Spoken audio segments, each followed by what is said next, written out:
What happens when one of Hollywood's most respected actors walks onto a talk show stage expecting a normal conversation, only to face an ambush that would leave audiences stunned and speechless?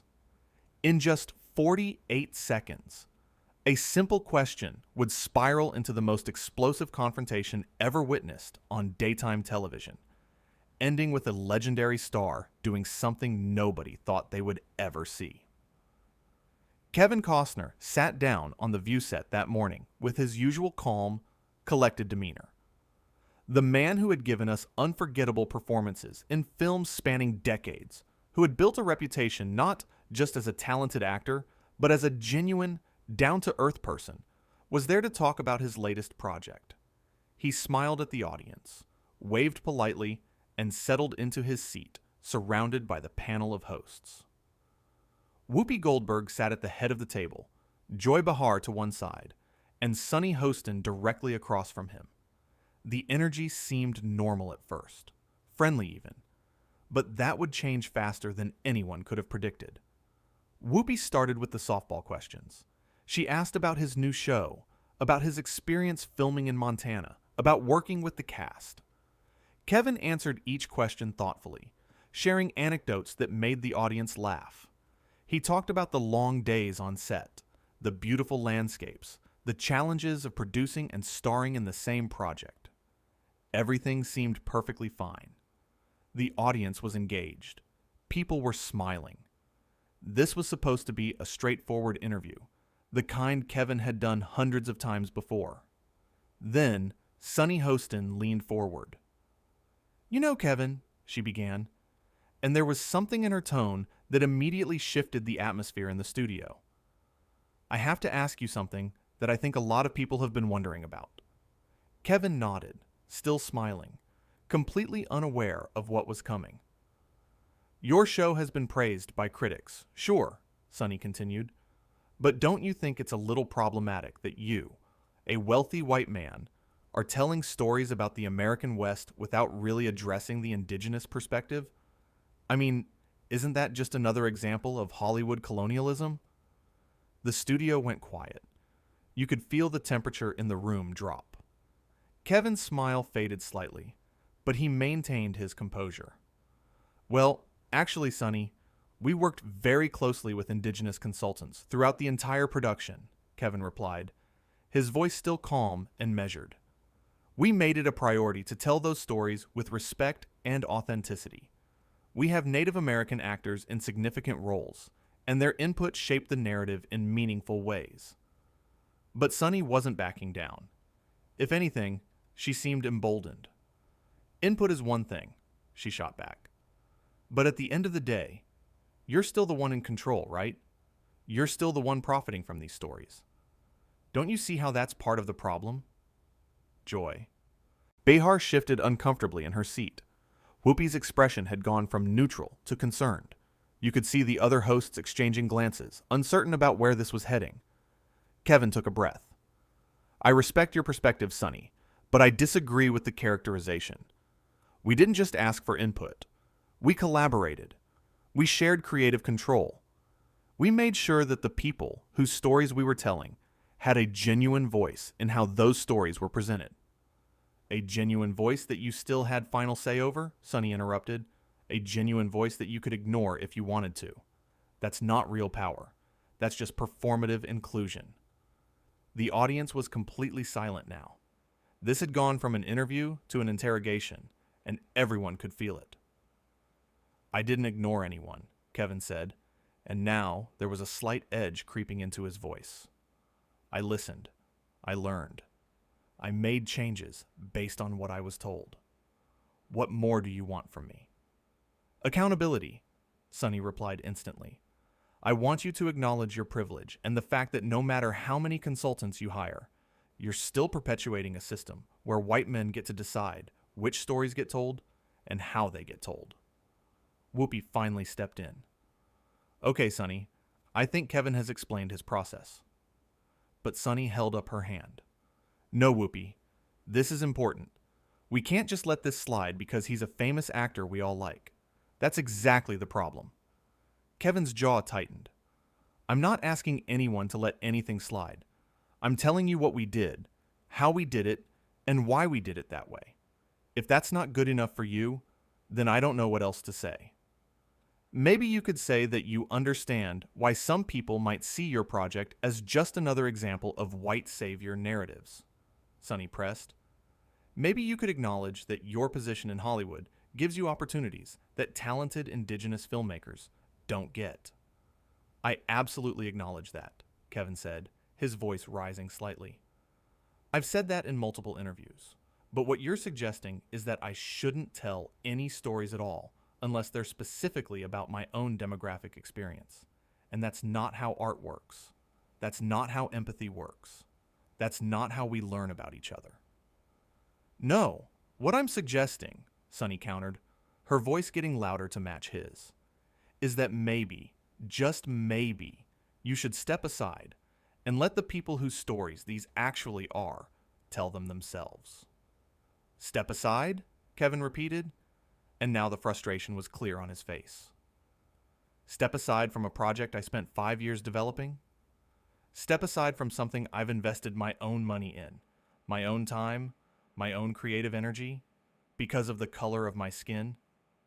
Because of the power dynamics at play, Sonny clarified. This isn't personal, Kevin. This is systemic. It feels pretty personal from where I'm sitting, Kevin shot back. Joy tried to change the subject. You know, I think we should talk about the actual plot of the show, because I heard there's a really interesting storyline with... But Sonny cut her off. No, Joy. We're having an important conversation here. Kevin needs to understand that intentions don't matter as much as impact. Kevin stared at her. My intentions don't matter? Not as much as the impact of your work on marginalized communities, Sonny said firmly. So let me get this straight, Kevin said, leaning forward now. You're telling me that all the work we did, all the conversations we had, all the effort we put into being respectful and inclusive, none of that matters because you've decided that I'm the wrong person to tell this story? I'm saying that your privilege blinds you to certain realities, Sonny replied. My privilege, Kevin repeated slowly. You're sitting here on national television, with a law degree, with a successful career, talking to me about privilege, while simultaneously dismissing everything I'm trying to explain to you. Do you not see the irony in that? The audience gasped. Sonny's eyes widened. Are you seriously comparing my position to yours right now? I'm saying that maybe, just maybe, you're so committed to your narrative about who I am and what I represent that you're not actually listening to anything I'm saying, Kevin responded. I'm listening just fine, Sonny said coldly. I'm just not impressed by excuses wrapped up as explanations. Excuses? Kevin's voice went up another notch. You asked me a question. I gave you an honest answer about the process we went through, and you immediately dismissed it as an excuse. What kind of conversation is that? Whoopi tried again. Okay, everybody, let's take it down a notch. But the dam had broken. No, Whoopi, I want to finish this, Sonny insisted. Kevin, I'm not trying to attack you personally. I'm trying to get you to see that your impact matters more than your intent. And right now, the impact is that you're taking up space that could go to marginalized voices. Taking up space, Kevin repeated, shaking his head. I created space. I created jobs. I created opportunities. I brought attention to stories that might not have been told otherwise. And you're reducing all of that to me taking up space? If those stories could have been told by the people who lived them, then yes, Sonny said. Could have been? Kevin's voice was sharp now. In what world? In what version of Hollywood? You know how hard it is to get anything made? You know how many projects never see the light of day? I used my position, my resources, my connections to make something happen, and you're acting like that's a bad thing.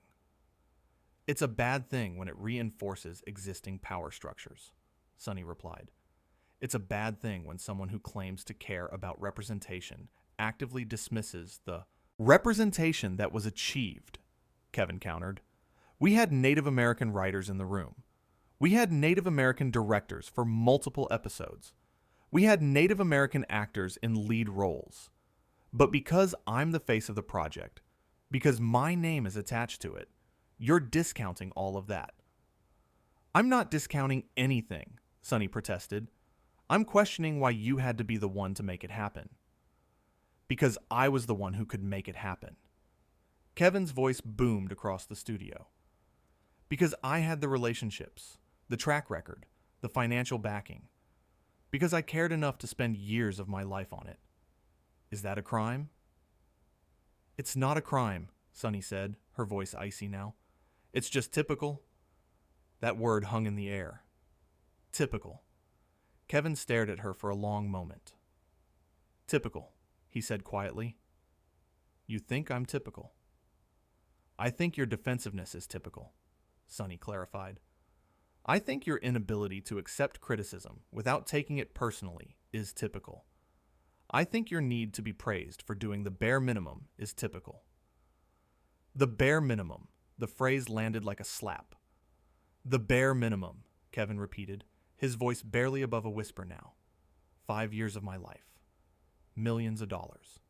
Hundreds of people employed. Thousands of hours of research and consultation. That's the bare minimum to you. Compared to what the people whose stories you're telling have experienced? Yes, Sonny said without hesitation. Joy looked horrified. Whoopi put her hand to her forehead. The other hosts sat frozen, unsure of what to do. Kevin stood up slowly. He reached for the microphone, clipped to his shirt. Kevin, wait, Whoopi started to say, but he was already unclipping it. No, he said calmly. I'm done. You're leaving, Sonny asked, and there was a note of surprise in her voice. I'm leaving, Kevin confirmed, because this isn't a conversation. This is an ambush. You didn't invite me here to talk about my work. You invited me here to lecture me about privilege and to make yourself look good by taking me down. That's not fair, Sonny protested. Fair? Kevin's laugh was harsh. You've spent the last 10 minutes telling me that everything I've done is meaningless, that my efforts don't matter, that I'm the problem with Hollywood, and you want to talk to me about fair. I never said your efforts don't matter, Sonny backtracked. You said intentions don't matter as much as impact, Kevin reminded her. You said I was doing the bare minimum. You said I was typical. You said I should step aside. What part of that sounds like you think my efforts matter? Sonny opened her mouth, then closed it. That's what I thought, Kevin said. He placed the microphone on the table. I came here in good faith. I came here to have a real conversation about the work I'm proud of. And instead, I got accused of colonialism, told my privilege blinds me, and informed that the best thing I could do is get out of the way. Well, you got your wish. I'm getting out of the way. I'm leaving. Kevin, please sit down, Whoopi urged. We can move on to other topics. No, we can't, Kevin said firmly. Because the damage is done. Sonny made it clear what she thinks of me, and honestly, I don't need to sit here and be insulted on national television. He turned to walk off the set. This is ridiculous, Sonny called after him. You're being oversensitive. Kevin stopped. He turned around slowly. I'm being oversensitive? I'm being oversensitive because I won't sit here and smile while you tear apart something I've poured my heart into? That's rich coming from someone who makes a living being offended on television. The audience gasped again. Some people started to applaud, then stopped, unsure if they should. Excuse me? Sonny stood up now too. I make a living analyzing and discussing important issues. You make a living being self-righteous, Kevin corrected. You make a living attacking people who don't fit into your narrow worldview. And you know what? I don't have to participate in it. You're just proving my point about fragility, Sonny shot back. And you're proving my point about bad faith, Kevin replied. You came into this with your mind made up about who I am and what I represent, and nothing I said was ever going to change that. So why should I stay? Whoopi stood up. Kevin, I'm sorry if you felt attacked. That wasn't our intention. Maybe intentions don't matter as much as impact, Kevin said, throwing Sonny's words back at her. And the impact of this interview is that I'm walking out of here feeling disrespected and dismissed. So you'll have to excuse me. He walked toward the exit. Sonny called out one more time. Running away from difficult conversations is exactly the problem. Kevin stopped at the edge of the stage. He didn't turn around this time. This wasn't a difficult conversation, Sonny. This was a prosecution, and I don't have to stand trial for making a television show. And with that, he walked off. The studio was in chaos. The audience didn't know whether to clap or stay silent. Whoopi tried to regain control. We're going to take a commercial break. But the cameras kept rolling for a few extra seconds, capturing Sonny sitting back down with her arms crossed, Joy shaking her head in disbelief, and the empty chair where Kevin Costner had been sitting just moments before. It had taken less than 15 minutes for a routine interview to explode into one of the most uncomfortable moments in talk show history. What started as a simple question about representation had spiraled into a full-blown confrontation that neither side was willing to back down from. Kevin had come to the show expecting a friendly chat about his work. Instead, he found himself defending not just his project, but his right to make it at all. The tension had been building from the moment Sonny asked her first pointed question. Every attempt to explain was met with skepticism. Every answer was reframed as defensiveness. Every effort to find common ground was blocked by accusations of privilege and blind spots. Kevin had tried to stay calm, tried to engage thoughtfully, tried to explain the real work that had gone into making his show as inclusive as possible, but none of it mattered. Sonny had made up her mind before he even sat down. And that was the real issue. This wasn't a conversation between two people trying to understand each other. This was one person determined to prove a point at the expense of another person's dignity. Sonny had positioned herself as the righteous crusader, the one willing to ask the tough questions, the one holding powerful people accountable. But in her rush to claim the moral high ground, she had forgotten basic respect. She had forgotten that the person sitting across from her was a human being who had spent years working on something meaningful. Kevin's frustration wasn't about being unable to take criticism. He had been in the public eye long enough to handle tough questions. His frustration was about being lectured at rather than listened to. His frustration was about having his good faith efforts reduced to the bare minimum. His frustration was about being told that the best thing he could do was disappear. When he stood up to leave, he wasn't running away from accountability. He was refusing to participate in his own humiliation. There's a difference between having a difficult conversation and being subjected to an ideological interrogation. Kevin recognized which one he was experiencing, and he made the decision that he didn't owe anyone his presence in that environment. Sonny's parting shot about running away from difficult conversations revealed the fundamental disconnect. She saw Kevin's exit as proof of fragility, as evidence that he couldn't handle being challenged. But what she failed to understand was that challenges require good faith on both sides. You can't challenge someone while simultaneously dismissing everything they say. You can't hold someone accountable while refusing to acknowledge their efforts. You can't have a productive conversation while treating the other person as guilty until proven innocent. The other host's reactions told the story too. Joy had tried to change the subject multiple times, recognizing that the interview had gone off the rails. Whoopi had attempted to mediate, to pull things back to a more reasonable place. Their discomfort was visible. They knew this wasn't how interviews were supposed to go. They knew that Sonny had crossed a line. But once the confrontation had started, there was no easy way to stop it. The audience's confusion reflected the complexity of the moment. Some people sympathized with Sonny's questions about representation and power.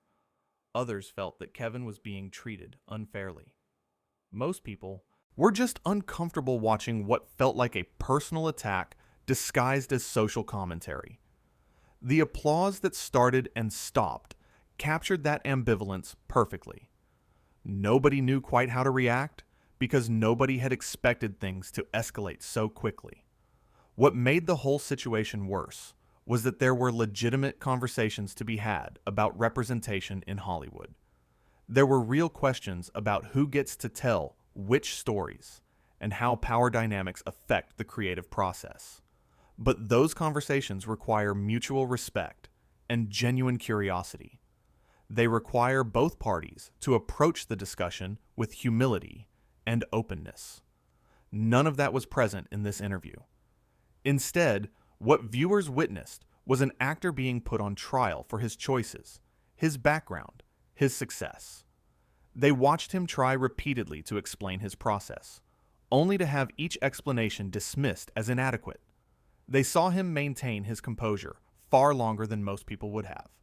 They watched the exact moment when he decided enough was enough.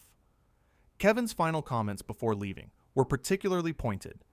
He called out the double standard of Sunny using the language of impact over intention, while seemingly unconcerned about the impact her words had on him.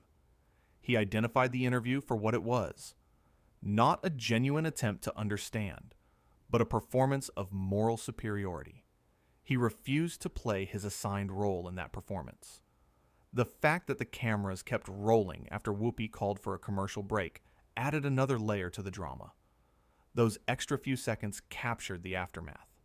Sunny's defensive posture, Joy's obvious discomfort, the empty chair serving as a physical reminder of what had just happened.